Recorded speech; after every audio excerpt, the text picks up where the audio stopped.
اللہ کے پیارے رسول صلی اللہ علیہ وآلہ وسلم نے فرمایا کہ تم ہر نماز کے بعد 33 مرتبہ سبحان اللہ، 33 مرتبہ الحمدللہ اور 34 مرتبہ اللہ اکبر پڑھ لیا کرو، تمہیں اجر زائد مل جائے گا۔ کچھ دنوں کے بعد پھر وہ بارگاہ رسالت میں حاضر ہوئے کہ یا رسول اللہ صلی اللہ علیہ وسلم، بات تو پھر وہی ہو گئی کہ ہمارے جو مالدار ساتھی ہیں انہوں نے یہ تسبیحات بھی شروع کر دی ہیں۔ تو میرے آقا و مولا صلی اللہ علیہ وآلہ وسلم نے فرمایا ذالک فضل اللہ یؤتیہ من یشاء، ایسی دنیاوی دولت، ایسی دنیا کی نعمتیں جو بندے کو رب سے دور نہ کریں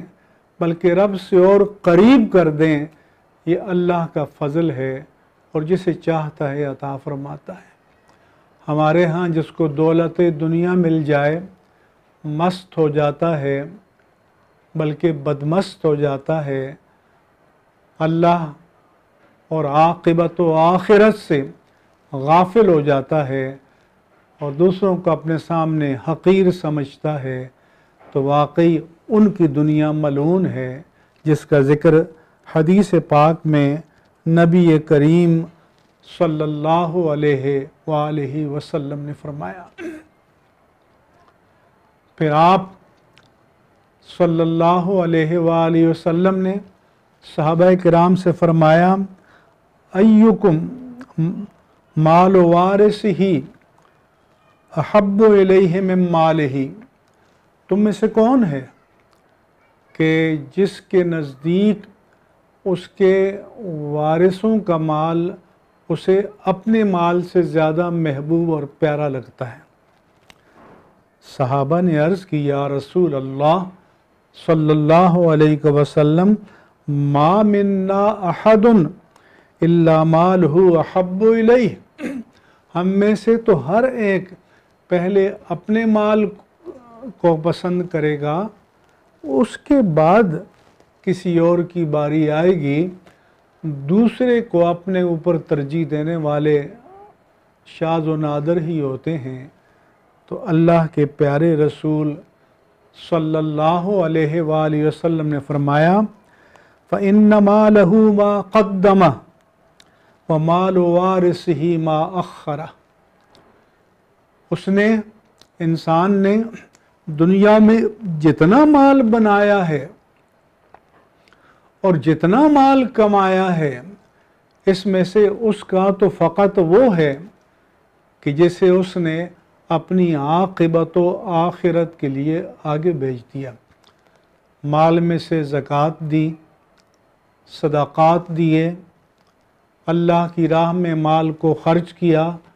اللہ اور اس کے رسول کی رضا کے لیے اللہ کے بندوں پر اللہ کے دیے ہوئے مال کو خرچ کیا، تو وہ مال اس کا ہے۔ اور فرمایا کہ جو مال مرتے وقت وہ پیچھے چھوڑ گیا وہ اس کا نہیں، اس کے وارثوں کا مال ہے۔ اب ہم سب کو اپنے دل پر ہاتھ رکھ کر یہ سوچنا چاہیے کہ ہم اپنے مال سے زیادہ پیار کرتے ہیں یا اپنے وارثوں کے مال سے زیادہ پیار کرتے ہیں۔ یہی فریب نفس ہے، یہی دھوکہ ہے عزیزان گرامی، جس میں انسان مبتلا ہے اور انسان کا نفس امارہ انسان کو اس سے نکلنے نہیں دیتا۔ چنانچہ رسول اللہ صلی اللہ علیہ وآلہ وسلم نے فرمایا یقول العبد مالی، بندہ کہتا ہے میرا مال میرا مال، ان مالہ من مالہ ثلاث، اس کی جو ٹوٹل اونرشپ ہے، پراپرٹی ہے، مال ہے، اس میں سے صرف 3 قسم کا مال اس کا ہے۔ فرمایا کہ ما اکلا فافنا، جو اس نے کھا پی لیا اور فنا ہو گیا، او لبس فابلا، یا جو لباس کی صورت میں اس نے پہن لیا، استعمال کر لیا، او آتا فقتنا، یا جو اس نے اللہ کی راہ میں خرچ کر لیا اور وہ اس کی آخرت کے لیے ذخیرہ بن گیا، وما سوا ذالک فہو ذاہب وتارکہ للناس، اس کے علاوہ جو بھی مال وہ جائز ناجائز حلال و حرام جمع کر رہا ہے یہ چلا جائے گا اور پیچھے لوگوں کے لیے، وارثوں کے لیے چھوڑ جائے گا۔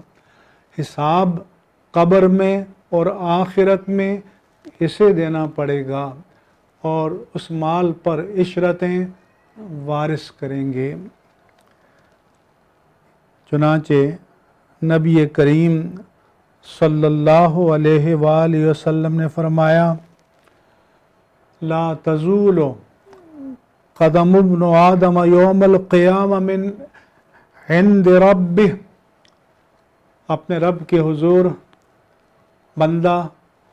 اس کی عدالت سے آگے نہیں بڑھ سکے گا، حتیٰ یسأل عن خمس، اس سے 5 سوالات ہوں گے، عن عمرہ فیما افناہ، کہ میرے بندے میں نے تجھے حیات دی تھی، زندگی دی تھی، عمر طویل دی تھی، تم نے وہ میری عطا کی ہوئی نعمت حیات کن مقاصد میں خرچ کی؟ وعن شباب ہی فیما ابلاہ، اللہ فرمائے گا میں نے تجھے شباب دیا تھا، جوانی دی تھی، جب تمہاری ساری ملکوتی، شہوانی، حیوانی،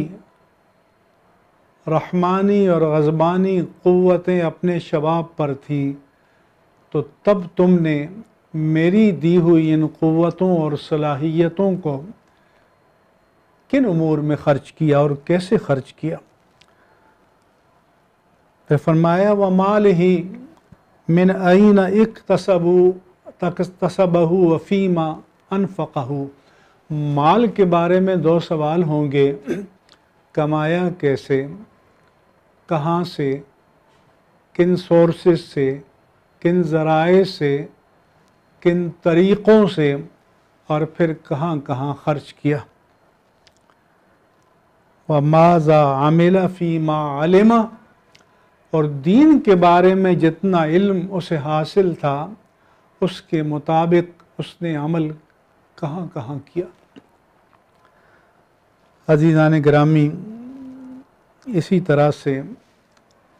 نبی کریم صلی اللہ علیہ وآلہ وسلم نے احادیث مبارکہ میں اہل ایمان کو بار بار تعلیم دی، سمجھایا۔ ارشاد فرمایا اللہ کے رسول نے، بئس العبد عبد تخیل وخطال، بدترین بندہ وہ ہے کہ جو اتراتا رہا، اکڑتا رہا،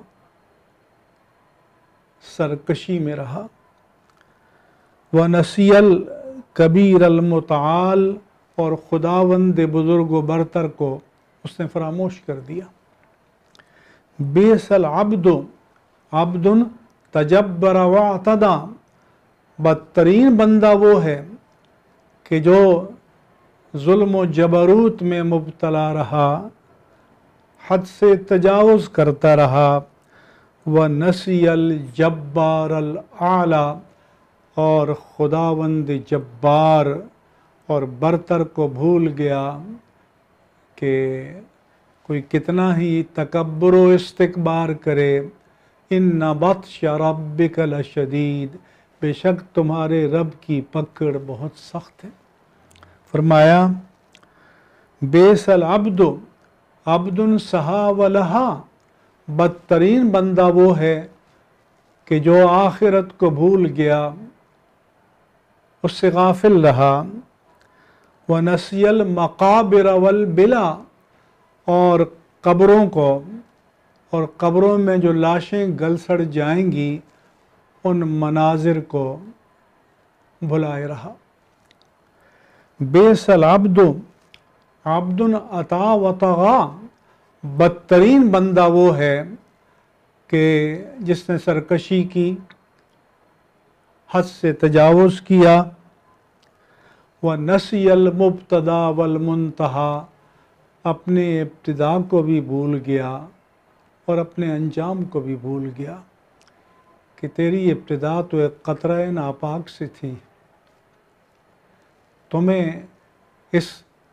مرتبہ کمال تک تو ہم نے پہنچایا۔ لَقَدْ خَلَقْنَا الْإِنسَانَ فِي أَحْسَنِ تَقْوِيمٍ،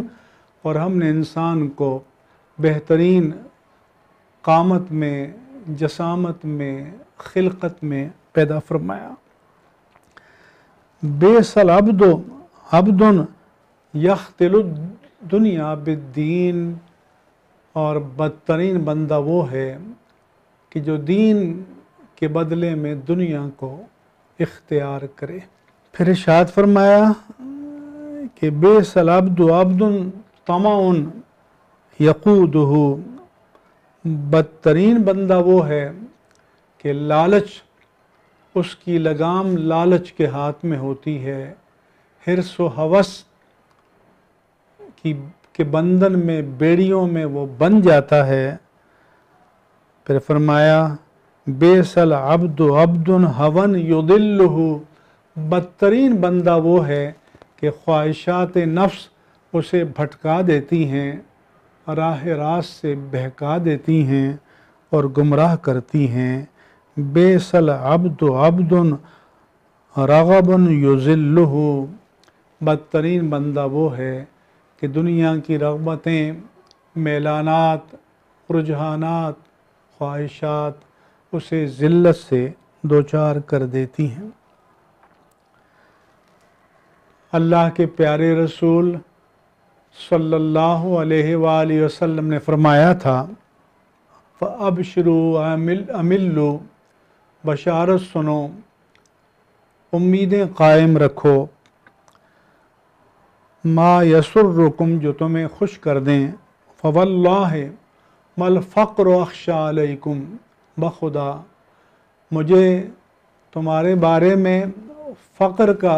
اندیشہ نہیں ہے، ولیکن اخشی، لیکن مجھے جو اندیشہ ہے وہ یہ ہے کہ ان تبسط علیکم الدنیا، کہ دنیا تم پر کشادہ کر دی جائے گی، کما بسطت علی من کان قبلکم، جیسے تم سے پہلوں پر کشادہ کر دی گئی تھی، فتنافسوہا، پھر وہ دنیا کی محبت میں ڈوب گئے، اور جس طرح وہ ہلاک ہو گئے تم بھی ہلاک کر دیے جاؤ گے۔